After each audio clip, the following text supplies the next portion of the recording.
Here's my prediction for November. Trump wins, and he picks Nikki Haley as his vice president. I know, Trump called Haley a bird brain. She called him a divider. He's said publicly he isn't considering her. So why do I think he picks the woman he's been feuding with for months?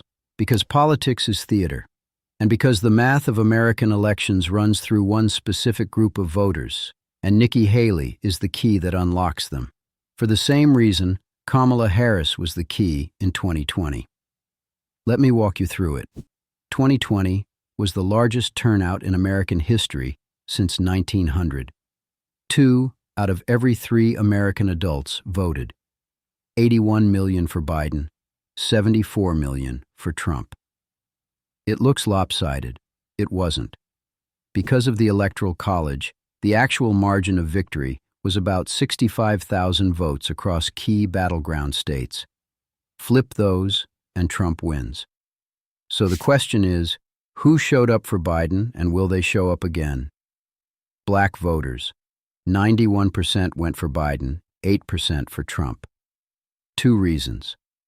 First, Biden was Obama's vice president for 8 years. Older black voters felt a certain loyalty, a sense of, we owe this man. Second, the George Floyd protests in May 2020, after Floyd was killed by a Minneapolis police officer. Trump did not acknowledge the pain black Americans felt, and antipathy toward him hardened. But this year, that loyalty debt to Obama has been paid. And the question becomes, what has Biden done for black voters in 4 years? You can argue he's hurt their standard of living. Inflation hits poor people hardest. Illegal immigration has gone from roughly 10 million when Trump left office to roughly 20 million now, which brings wages down for working-class Americans. And meanwhile, tens of billions of dollars are flowing to Ukraine. Recent polls show Biden's lead with black voters has narrowed. Young voters. They lean Democratic, and in 2020, they were galvanized. Trump as the hateful racist who had to be removed, the George Floyd protests as their cause. This year? Gaza. Young people on college campuses are protesting the war. They won't vote for Trump, but many will sit out as a protest against Biden's Israel policy. The college-educated. 70% voted Biden in 2020, the coastal professional managerial class. They'll still vote Democratic, that's the core base, but with less enthusiasm. Under Biden's watch, Ukraine blew up, Gaza blew up, and many feel he comes across as too old, too weak, too feeble to stand up to Putin. They'll vote against Trump more than for Biden. Women. 54% Biden, 44% Trump in 2020. They'll likely stay with Biden again. Trump remains a hateful figure to them, and abortion rights are a powerful motivator. Cities vote Democratic. Rural areas vote Republican. The suburbs are the battleground. In 2016, only 45% of suburban voters went for Hillary Clinton. That's how Trump won. In 2020, 54% went for Biden. That's a swing of about 2 million voters. Whoever wins the suburbs wins the election. So why did the suburbs flip to Biden in 2020? 3 reasons. 1. The media narrative. First, it was Russiagate, Trump as a Putin asset, which I'd call a complete lie. Then it shifted to Trump as a divisive figure. That landed in the suburbs, because suburban voters tend to be middle class, well-educated, and they like the status quo. They want a unifier. The George Floyd protests crystallized this. Protesters in the streets, Trump talking about sending in the military. Suburbanites were alarmed. Biden came across as steady, establishment, someone who could unite both parties. 2. The pandemic. COVID terrified suburban voters. They have kids in school. They tend to be older. Trump's handling looked incompetent. He was a political outsider, which meant he couldn't get things done in Washington. 3. Kamala Harris. And this one is the key. Let me tell you about Harris. Father Jamaican, mother Indian, younger sister. Father left when she was young. Mother raised the 2 girls alone. She went to Stanford, became Attorney General of California, then U.S. Senator. Extremely accomplished. The suburbs loved her for 3 reasons. She talked and thought like them. Well-educated, articulate, conservative in temperament. She read as establishment, not liberal. As Attorney General, she was tough on crime, sometimes, frankly, sending people to jail who were innocent. Controversial. But suburban voters like tough on crime. They want safety for their kids. And third, the redemption story. In the first Democratic debate of June 2019, Harris and Biden were both heavy favorites. Harris turned to Biden looking shell-shocked, not really wanting to face her, and said, "Joe, you've been in Washington 50 years, and you opposed the integration of black and white students. I was a little black girl in California in the 70s, and I got my chance because of integration, and you opposed my opportunity to succeed." She was, essentially, calling him a racist on national television. Everyone assumed if Biden gets the nomination, there's no possible way he picks her as VP. He picked her as VP, and the impression that landed with voters was Biden doesn't hold grudges. He listens. He's a team player. He has empathy. He understands the voters want Harris. Now look at those 4 traits: doesn't hold grudges, listens, team player, empathy. That is the anti-Trump. That narrative, especially with women in the suburbs, is what flipped them. It's also why Hillary Clinton lost the suburbs in 2016. She didn't read as compassionate, forgiving, tolerant. Women, it turns out, want leadership that's decisive and empathetic.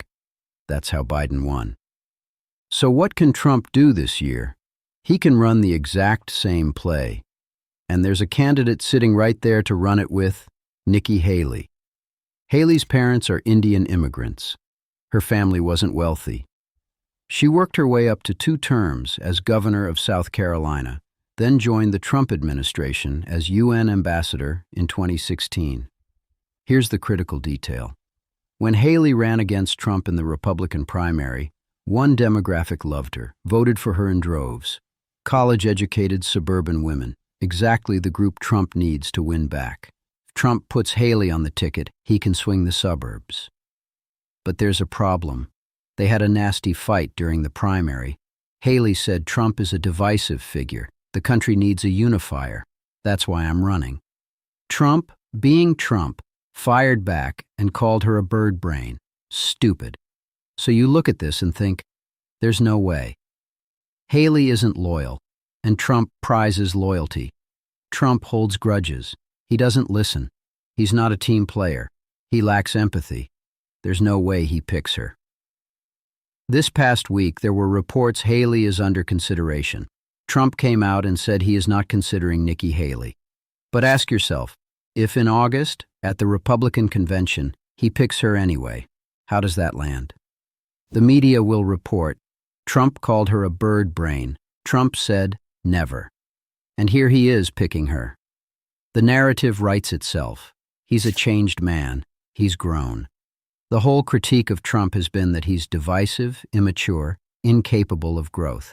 If he picks Haley in August, that critique collapses. He's let go of the grudge. He's listening. He has empathy. The suburbs switch over. He wins. I'm not certain he'll do it. Trump isn't predictable, but it's his best strategic move. And who he picks as VP will tell us a lot about how he'll govern. Let me address the obvious question. What if Haley says no? She has been asked publicly whether she'd serve as Trump's VP, and she's said no. He's a divider. We need to move on from Trump.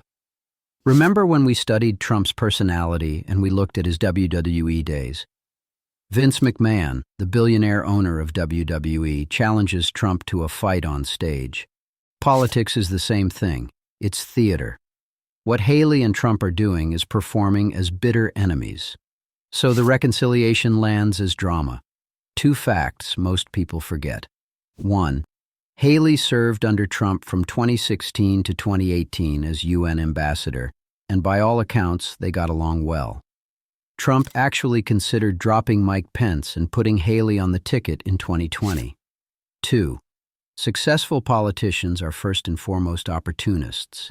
They don't have ideas, they don't have principles. They have the pursuit of political power.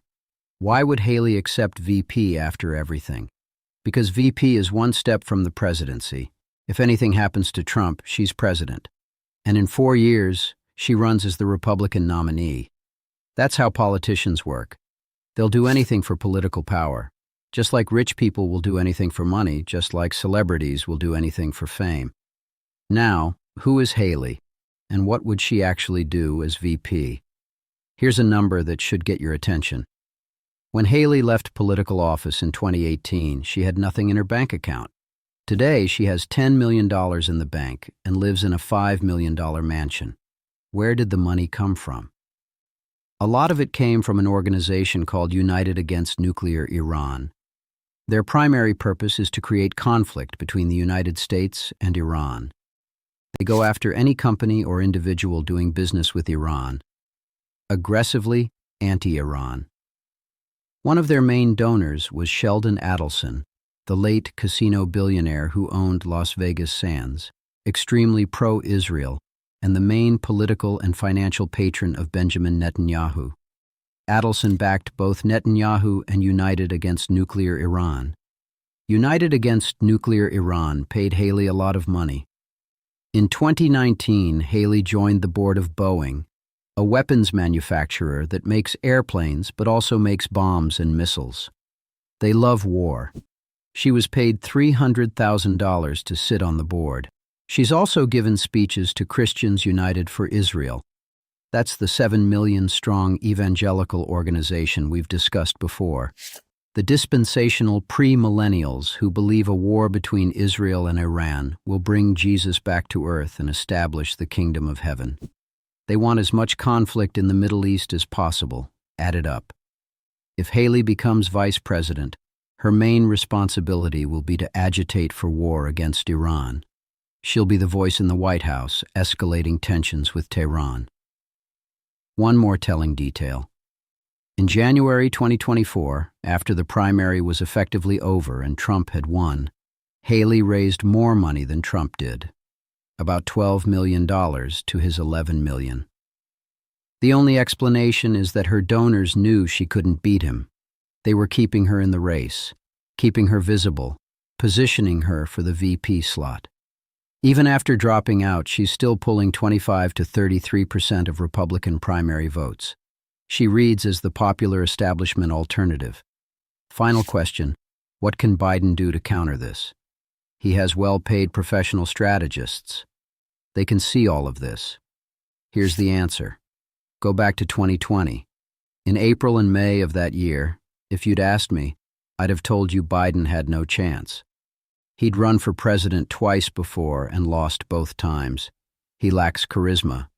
His speeches put people to sleep. Trump would have drawn 100,000 to a rally and demolished him on the debate stage. Then George Floyd happened. Then the pandemic happened. Trump couldn't campaign. Biden could sit in his basement and let surrogates, Obama, the Clintons, do the work. I'm not. Trump was enough.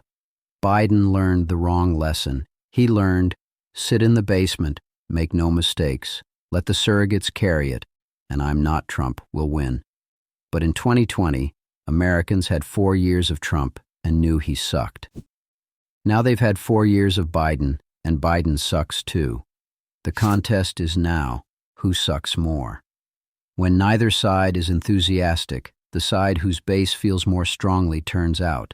And right now, the Republican coalition, rural voters, conservatives, Christians, white voters, feels far more passionately about Trump than the Democratic coalition feels about Biden.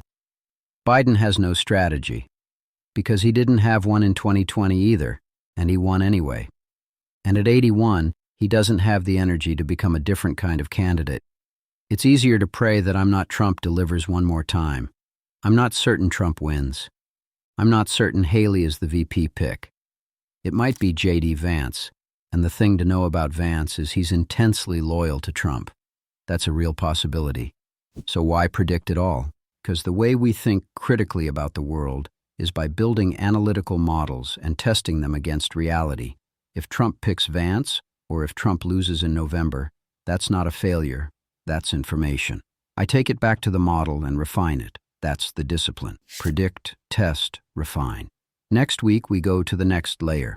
If Haley does become VP, war with Iran becomes far more likely. So we need to understand how America would fight that war and how Iran would respond. That's what we'll do.